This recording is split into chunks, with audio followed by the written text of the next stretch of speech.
The space station Nova Zenith floated quietly in the darkness, circling a distant moon like a metal island in an ocean of stars.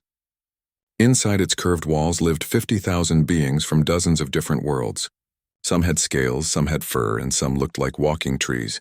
Among them were 300 human families who had come here to trade goods and build new lives far from Earth. 7-year-old Jiwon loved living on the station. Every day brought something new to discover. She collected small gifts from alien traders who visited her parents' shop. A blue crystal from a water world, a singing stone from a desert planet, a metal flower that changed colors in the light. She kept them all in a special box under her bed and showed them to anyone who would listen. Her father Minho ran a trading company that bought and sold goods between different species. He had once been a soldier on Earth, but those days were behind him now. He preferred making deals to making war. He was good at it too. Other species trusted him because he always kept his word and treated everyone fairly. Her mother, Nari, studied alien creatures and wrote reports about them for Earth scientists. She spent hours talking to different species, learning about their homes and their habits. She taught Jiwon that every living thing in the galaxy deserved respect, no matter how strange they might seem. Humans were still newcomers to the galaxy. They had only joined the Galactic Council 37 years ago. Most alien species treated them politely, but didn't take them very seriously. Humans had small ships, old weapons, and no real power in galactic politics. The big decisions were made by ancient empires that had ruled space for thousands of years. The most powerful empire belonged to the Vakran, a species of tall reptilian beings with dark scales and cold yellow eyes. They had been in charge for over 10,000 years. What they said became law. What they wanted, they took. And one of the things they took was children. It was called the claim of prey, an old tradition that gave Vakran nobles the right to take young beings from weaker species. The children would serve in their households for the rest of their lives. The law said this was legal. The law said the children would be cared for. The law said families should feel honored that their children were chosen. Nobody liked this law, but nobody could change it. The Vakran were too strong, too old, too sure of their right to rule. Lower species had lost millions of children over the centuries. They had learned to accept it as the price of living in galactic civilization. Until the day a Vakran noble named Threxus walked into the education center where Jiwon was playing with her friends. He was tall and moved with the confidence of someone who had never been told no. His scales gleamed under the station lights. His robes marked him as nobility. He looked around the room full of children from different species, studying them the way someone might study items in a shop window. His eyes stopped on Jiwon. She was showing her friend a drawing she had made of a nebula. She didn't notice him approaching until his shadow fell across her paper. He spoke to her in a language she didn't understand. Then he pulled out a metal collar from his robes. Before anyone could react, he placed it around her neck and pressed a button. The collar locked with a soft click. Jiwon felt her body go stiff. She couldn't move her arms or legs. She tried to scream, but no sound came out. Terror flooded through her mind like ice water. The collar was doing something to her brain, making her freeze, making her silent. The other children backed away. The teachers from other species looked at the floor. Everyone knew what was happening. Everyone knew it was legal. To interfere would mean breaking galactic law. The punishment for that could be death. Threxus lifted Jiwon easily. She weighed nothing to him. He carried her out of the education center, through the corridors toward his personal ship. Security cameras recorded everything. Station guards saw him pass. Nobody tried to stop him. An hour later, Minho and Nari received an official message from station administration. The message was cold and formal. It informed them that their daughter had been legally claimed by noble Threxus of the Vakran Empire. She was now his property under galactic law. Any attempt to retrieve her would be considered theft and would result in severe punishment. The message included details about the law, about tradition, about how this had been legal practice for thousands of years. It stated that Jiwon would receive adequate food and shelter. It noted that she would serve the Threxus household for the remainder of her natural life. Minho read the message 3 times. His hands shook. Nari stood frozen in the doorway, unable to process what the words meant. Their daughter was gone, taken, and the law said it was perfectly fine. Minho's first thought was to find legal help.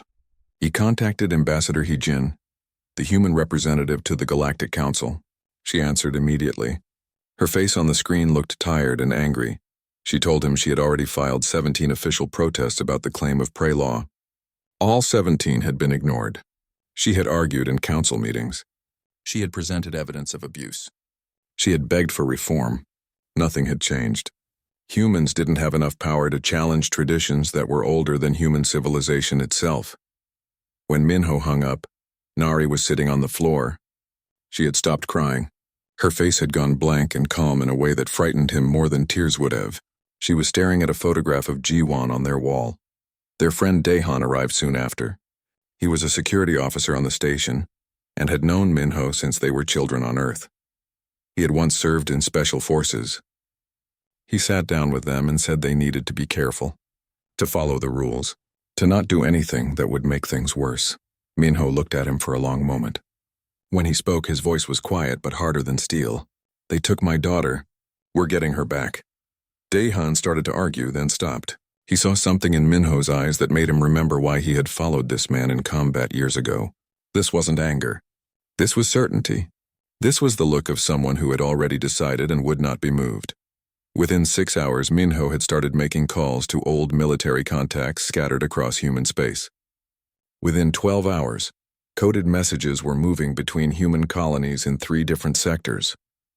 Within 24 hours, Ambassador Hijin received a priority transmission from Earth's defense coordinator. The message was brief. Stand aside. This is beyond your authority now. On his estate deep in Vakran space, Threxus relaxed in his private chambers. He looked at the new acquisition with satisfaction. The human child would make an interesting servant. Perhaps he would teach her to serve drinks at his parties. His guests would be impressed. He had no way of knowing that he had just made the worst mistake of his very long life. He had targeted the child of a species that had evolved from persistence hunters, a species that never forgot, a species that never stopped, a species that, when you threatened their young, became something the galaxy had never seen before. The honey badger was about to show the galaxy its fury, and nothing would ever be the same again. The Vakran Empire had ruled the galaxy for 10,000 years without challenge. They had crushed rebellions before they could start. They had destroyed entire species that defied them. They had built their power on the certainty that resistance was futile. So when a small young species refused to back down, they did what empires always do. They prepared for war. 1 week after Jiwon's rescue, the Vakran mobilized their 7th fleet. 30 warships, each one larger than anything humanity had ever built. They carried weapons that could crack planets. Their shields could withstand anything known to galactic warfare. The fleet set course for Earth itself, intending to teach humans a permanent lesson about their place in the universe.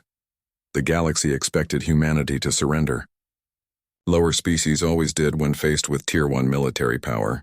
Some human politicians wanted to negotiate, to offer payments, to beg for mercy. They argued that one child wasn't worth the death of billions. The Global Defense Assembly on Earth voted. The result was nearly unanimous. Earth would not surrender. Earth would not apologize. Earth would not return a child to slavery no matter what threats were made. Every human colony received the same message. Stand ready. Defend yourselves. We will not bow. A single transmission went out to the approaching Vakran armada. Turn back. You have been warned. The Vakran commander laughed when he heard it. His fleet continued forward. The 7th Fleet entered the Sol system expecting quick victory. What they found instead was confusion. Human ships appeared on their sensors, then vanished. Weapons fire came from empty space. Their targeting computers showed dozens of contacts that disappeared when they tried to lock on. Commander Sungmin had planned this battle for years. He knew humans couldn't match Vakran technology ship for ship, so he didn't try. Instead, he used the asteroid belt as cover. Human vessels, small and fast, darted between rocks too quickly for the massive Vakran ships to track. They fired weapons and then moved before return fire could reach them. Officer Borum coordinated the tactical strikes. She had studied every Tier 1 battle in recorded history, looking for patterns and weaknesses. Now she exploited them all. The humans used weapons the Vakran had never encountered. Chunks of metal accelerated to incredible speeds, clouds of tiny drones that overwhelmed defensive systems, electronic attacks that blinded sensors and scrambled communications. The Vakran fought back, but they were fighting an enemy they couldn't understand. Their ships were designed for traditional warfare where fleets met in open space and traded fire until one side broke. Humans refused to fight that way. They appeared, struck, and vanished like ghosts. Most devastating was human use of deception. Holographic projections made one ship look like 10. False signals drew Vakran fire toward empty space. Decoy vessels exploded in ways that mimicked real ships being destroyed. The Vakran never knew which targets were real until weapons hit their hulls. The battle lasted 18 hours. When it ended, 9 Vakran ships had been destroyed or crippled. The rest retreated in disorder, something no one had seen a Vakran fleet do in living memory. Human losses were 3 ships, all evacuated before they were destroyed. Every human crew member survived. The news spread across the galaxy in hours. A Tier 3 species had defeated a Tier 1 fleet in open combat. It shouldn't have been possible. The entire foundation of galactic power structure was based on the idea that technology level determined military strength. Humans had just proven that wrong. Ambassador Heejin's office on Nova Zenith Station was suddenly very busy. Representatives from 18 different species requested meetings. All of them were Tier 3 or lower. All of them had suffered under Vakran dominance. All of them wanted to know the same thing. Could humans teach them to resist too? Mireille of the Quilix Confederation was the first to speak publicly. Her species had lost children to the claim of prey for 3,000 years. She stood before the Galactic Council and delivered a speech that would be remembered forever. We were told this was tradition, she said. We were told we had no choice. We were told that resistance meant extinction. The humans have shown us the truth. The choice was always ours. We simply lacked the courage to make it, no more. The Quilix Confederation formally withdraws from all tributary agreements with the Vakran Empire. Within 2 weeks, 12 more species followed. Economic sanctions began. Trade routes closed. Tribute payments stopped. The empire that had seemed unshakable began to crack. Officer Jihi worked day and night coordinating diplomatic efforts. She met with representatives from species humanity had barely heard of before. They all had similar stories. Centuries of oppression, children stolen, resources taken, always told they were too weak to resist. Now they saw another way. The humans formalized their position in a document called the Declaration of Natural Rights. It stated that certain rights belong to all intelligent beings regardless of their technology or military power. The right to family, the right to protect children, the right to live free from slavery. These rights existed simply because you could think and feel. Humanity proposed an alliance called the Coalition of Free Worlds. Any species that recognized these basic rights could join. The coalition would defend its members collectively. No member would stand alone against aggression. Tier 1 species reacted with outrage. This was naive idealism, they said. It would lead to chaos. The galaxy needed order, hierarchy, structure. Without the strong ruling the weak, everything would collapse into anarchy. But in homes across 100 worlds, parents who had lost children to ancient laws read the declaration and wept. Hope was a dangerous thing. It made people believe change was possible. It made them willing to take risks they had never dared before. Back on Earth, Jiwan was slowly recovering. She stayed home with her parents, afraid to leave, struggling with nightmares. The neural collar had left scars that couldn't be seen. She would wake up screaming, feeling phantom metal around her neck. Nari held her through these episodes, singing quietly until Jiwan calmed down. Minho and Nari struggled with guilt. Had they done the right thing? Their daughter was safe, but now the entire galaxy was in turmoil. Wars might follow. Millions could die. Was one child worth that price? Dehan visited them often. During one quiet evening, Minho voiced his fears. Dehan listened, then shook his head. You saved your daughter, he said. Everything else, the politics, the war, the treaties, that would have come eventually. Systems built on cruelty don't last. They collapse under their own weight. The Vakran were already falling. We just gave them a push. Jiwan slowly began to heal. She started drawing again, pictures of stars and ships, but now her drawings included human vessels protecting families. One day Nari asked her what she wanted to be when she grew up. Jiwan thought for a long moment. Then she said, someone who makes sure no one else gets taken. Her voice was quiet but certain. Nari hugged her daughter and tried not to cry. The galaxy was changing. Ancient powers were falling. New alliances were forming. And at the center of it all was the simple truth that a father had refused to abandon his child. That refusal had become a revolution. 1 year after the council vote, the galaxy had transformed in ways nobody could have predicted. The Vakran Empire still existed, but its power had collapsed like a dying star. Several species that had been under their control gained independence. The claim of prey was not just illegal now, but actively prosecuted. Enforcement teams patrolled space that had once belonged exclusively to the great empires. Threxus, the noble who had taken G1, became the first individual prosecuted under the new laws. His trial lasted 3 days. The evidence against him was overwhelming. He was sentenced to life imprisonment on a remote asteroid facility. His vast wealth was confiscated and distributed as compensation to families whose children had been claimed over the centuries. The Coalition of Free Worlds had grown to 41 member species.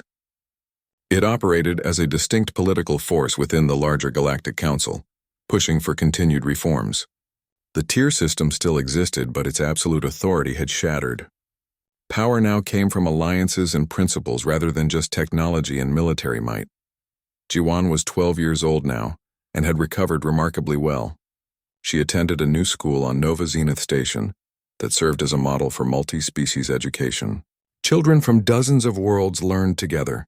She had made close friends with a Quilix girl named Kessa, whose older sister had been liberated by human forces 2 years earlier. The nightmares still came sometimes. Jiwan would wake up feeling phantom metal around her neck, terrified and unable to breathe. But they came less frequently now.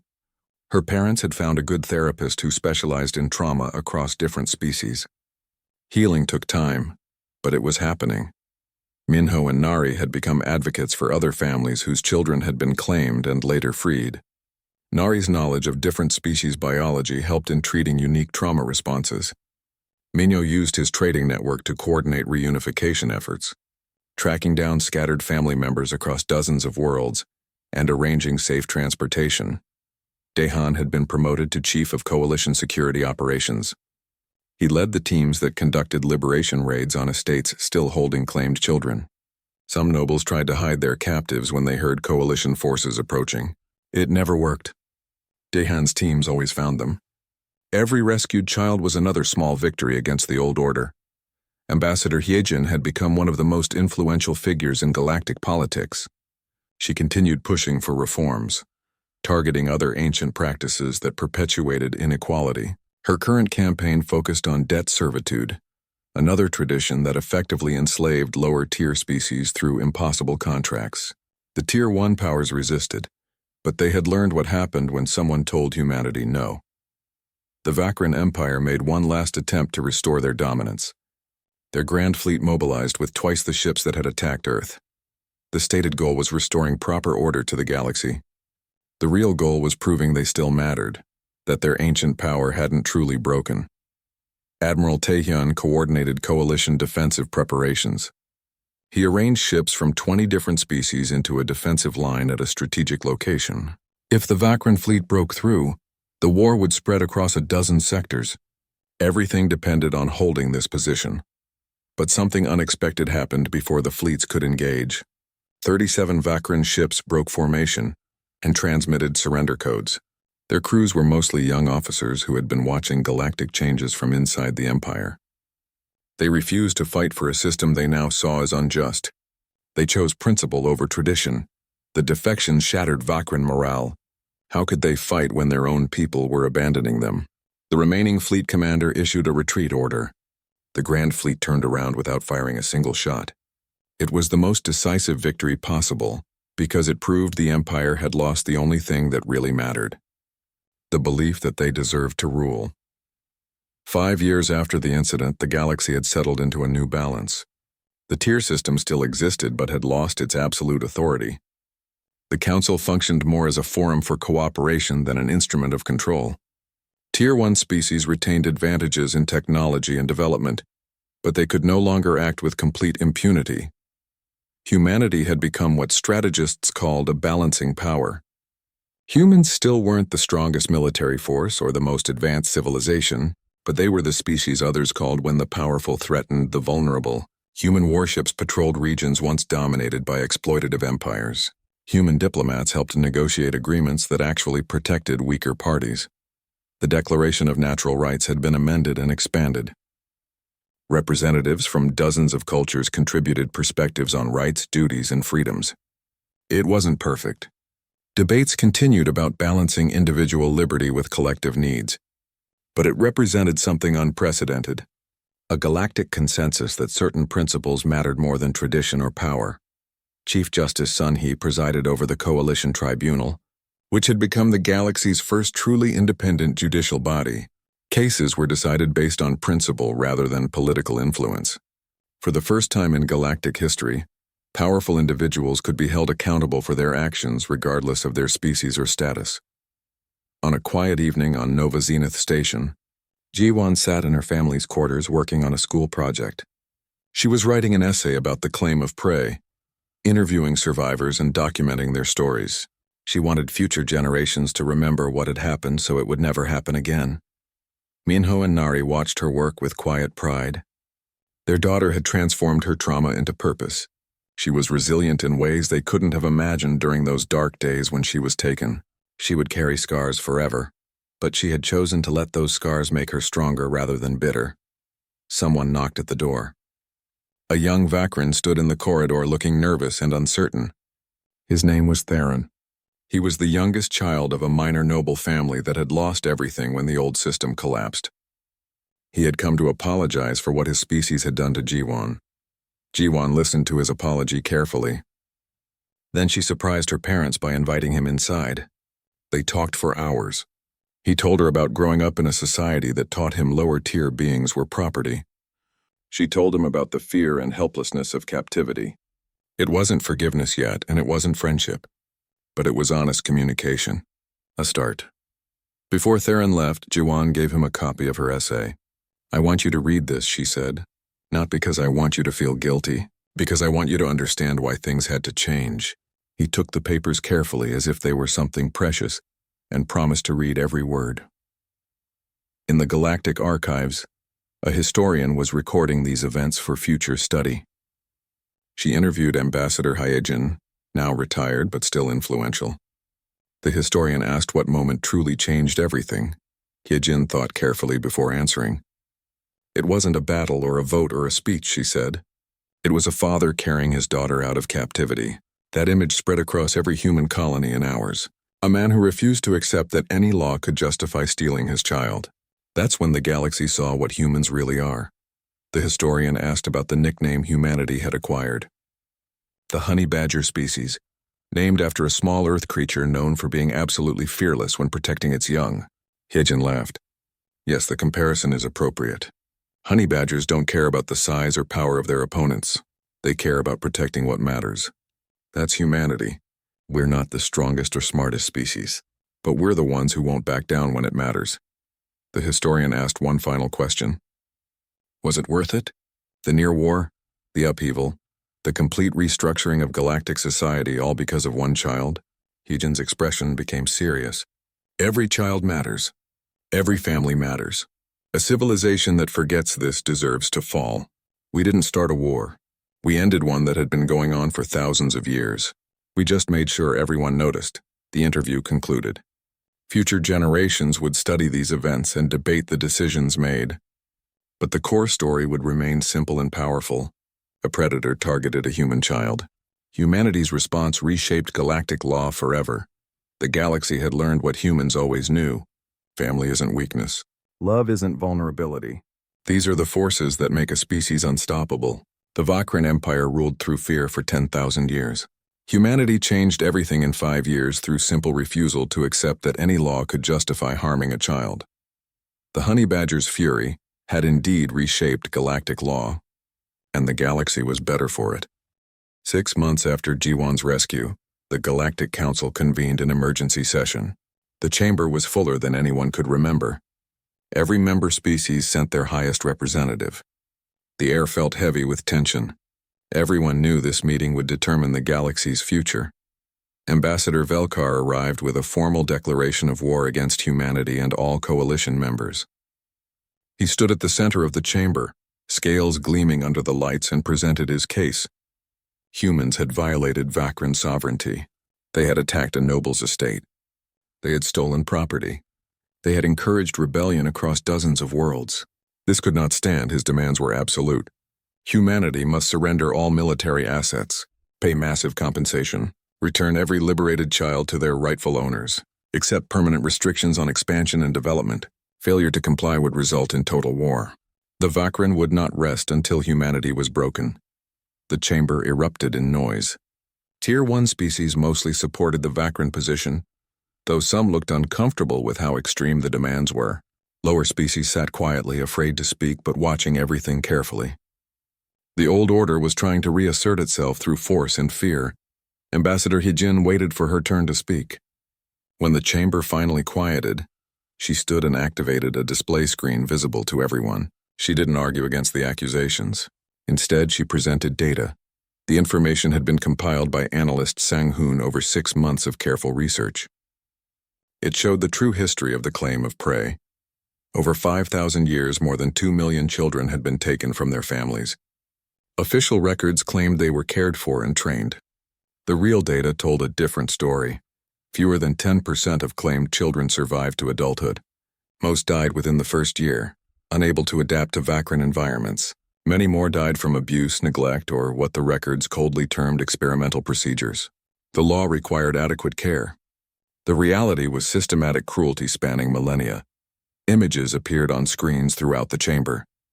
Children from dozens of species kept in tiny cells, medical experiments without pain relief, punishment devices that left permanent scars, bodies disposed of without ceremony or record. The evidence was undeniable and overwhelming. The council chamber fell completely silent. Even species that supported the Vakran looked shocked. They had known the claim of prey was harsh, but this was something else. This was slavery dressed in legal language. This was murder hidden behind tradition. Then Yunbi stepped forward. She was an adult now, but she had been claimed as a child 30 years ago. She had escaped during a station malfunction and spent decades hiding, afraid of being recaptured. When the coalition formed, she finally came forward to tell her story. Her testimony was calm and detailed. She described being taken from her family at age 9, the neural collar that filled her mind with terror whenever she thought of escape, the work that broke children's bodies, the casual cruelty of beings who saw her as less than an animal. She spoke for an hour. Nobody interrupted. When she finished, she looked directly at Ambassador Velkar. "If this is legal," she asked quietly, "what does that say about your laws?" The question hung in the air. Velkar had no answer. Ambassador Hyejin followed with the coalition's position. 23 species had now joined the alliance. Their combined population was still smaller than the great empires. But they were united by something the empires had never understood. Shared principles mattered more than shared borders. The coalition would not surrender, would not pay compensation for ending slavery, would not return children to captivity. If the council chose to support the Vakran demands, the coalition would withdraw entirely and form its own government based on the Declaration of Natural Rights. Moreover, Hyejin made a promise. Any species that continued claiming children would find human ships in their space. Any estate holding captives would be raided. Any noble who participated would be hunted. There would be no exceptions. No negotiations. This was not a bluff. To prove the point, she revealed that coalition forces had already liberated 47 more children from various estates across 3 sectors. The operations had been perfect. No coalition casualties. No failed missions. The message was clear. If you enslave children, we will find them and take them back. The council debated for 3 days. Arguments echoed through the chamber. Threats were made. Alliances shifted. Behind the scenes, strategist Kyung-soo met privately with key council members. He showed them detailed analyses of how human tactics would work against their defenses.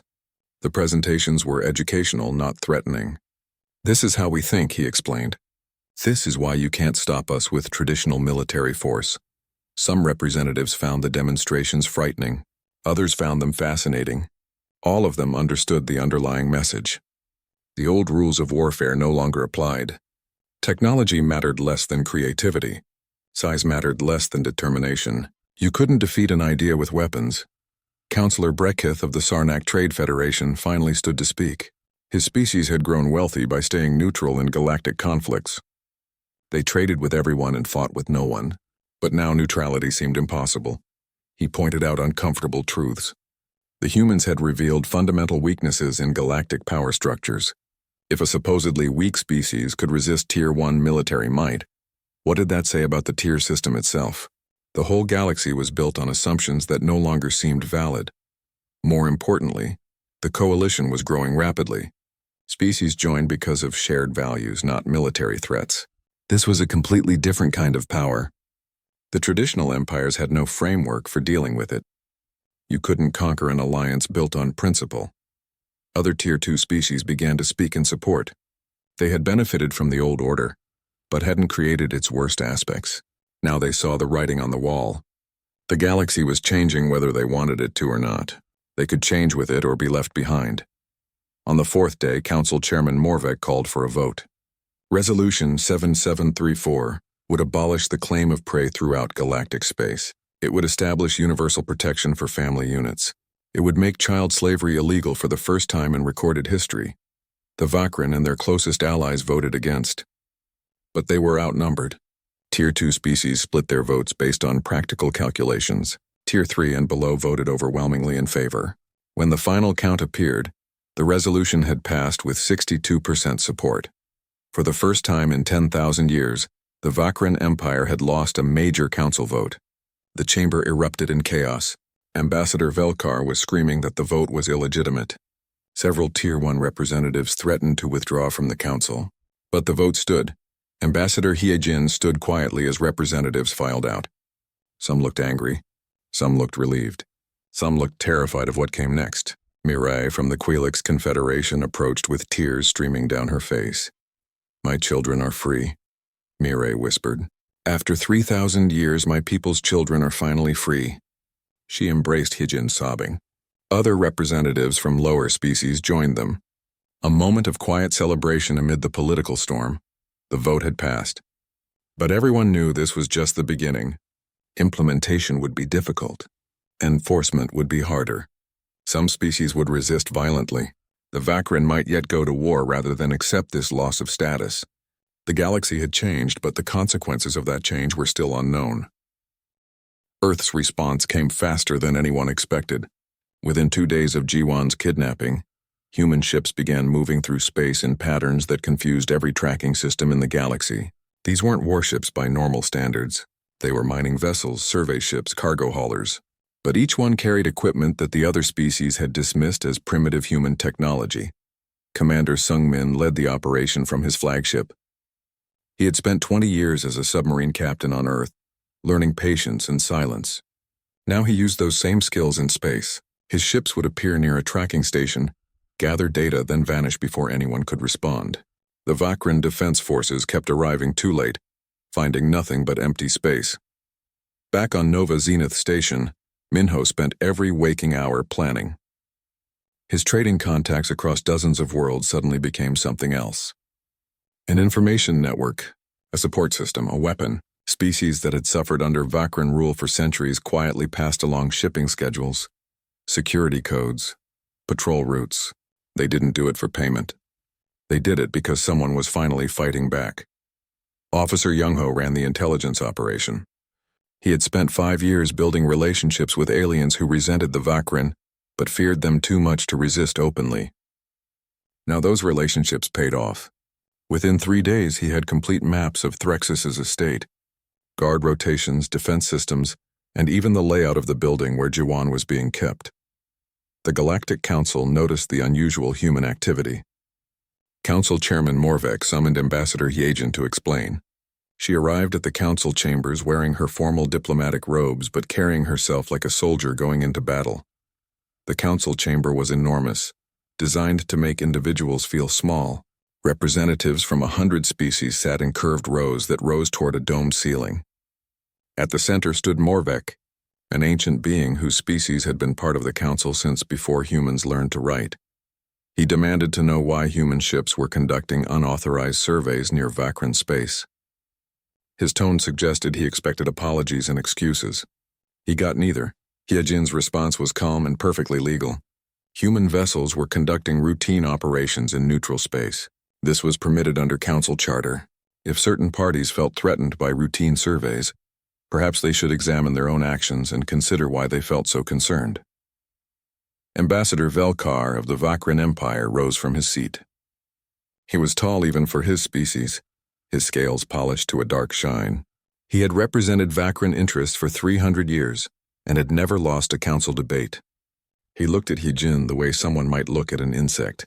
He made a speech about human arrogance, about species knowing their place, about the dangers of allowing emotional attachment to interfere with proper order.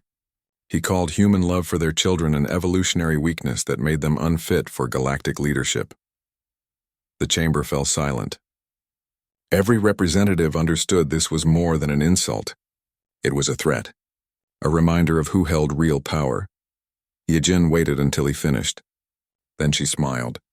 It was not a friendly expression. She spoke directly to Velkar, but made sure her words were broadcast across every human communication channel in the galaxy.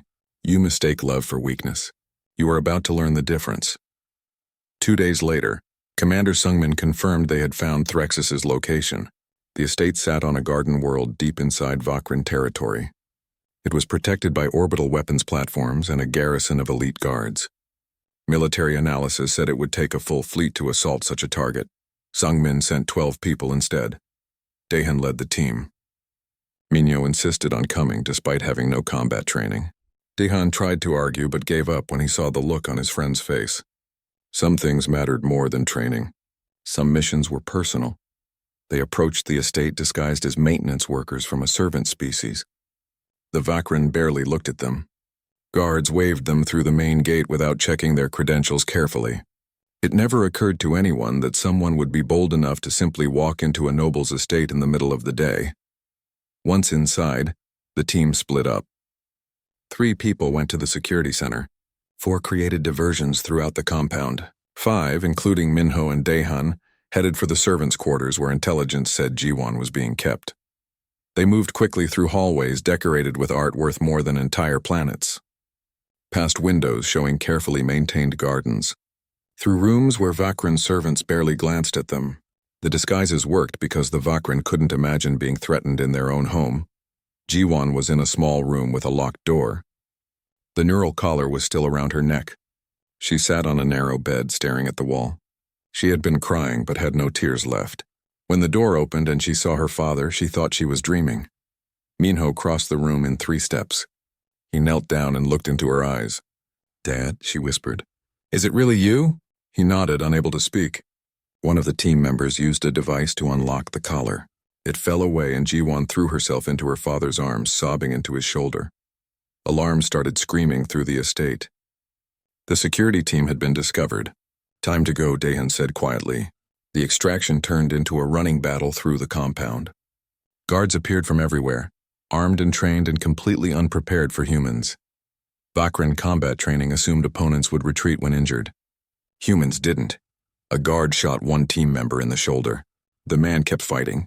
Another took a blade cut across his leg. He barely slowed down. The Vakran had never faced an enemy that simply refused to stop. Later, one guard would tell investigators that humans should have died 3 times over from the injuries they took. "They just kept coming," he said, like they couldn't feel pain, like nothing mattered except the mission. The team fought their way to an outer garden where extraction ships dropped from the sky. Daehan carried the wounded. Minho carried Jiwon. She kept her face buried in his neck, trying not to look at the chaos around them. By the time Vakran defense forces mobilized their response, the human ships were gone. They had jumped to hyperspace using routes that shouldn't have been possible. When pursuit ships tried to follow, they found themselves chasing ghost signals and false trails.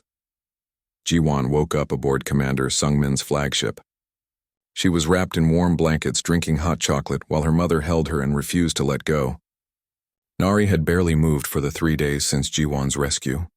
She just sat there, one hand always touching her daughter, making sure she was real. News of the raid reached the Galactic Council within hours. The reaction was shock and outrage. A Tier 3 species had violated Vakran sovereign space. They had assaulted a noble's estate. They had stolen claimed property. By every law and tradition, this was an act of war. Ambassador Velkar demanded immediate action. Human leaders should be arrested and executed. Human ships should be banned from Vakran space. The entire species should be sanctioned and restricted to their home system. The council chambers filled with arguments and accusations. But something strange happened. Representatives from weaker species remained quiet. Or they spoke very softly in support of what the humans had done. These were species who had lost children to the claim of prey for thousands of years. They had never been strong enough or brave enough to resist. Now someone had shown them it was possible. Ambassador Hyejin stood before the council. She waited for silence. When she spoke, her voice was steady and clear. My government wishes to inform this body that the child has been returned to her family. We consider this matter closed. Any attempt to pursue reprisals will be met with appropriate responses. She paused, letting those words sink in. Then she delivered the sentence that would echo through galactic history. The age of unquestioned hierarchy is over. The council erupted in chaos. Felkar was shouting. Several Tier 1 representatives demanded Hyejin be removed from the chamber, but she stood her ground, calm and unmoving, while the old order realized that something fundamental had just changed in the galaxy.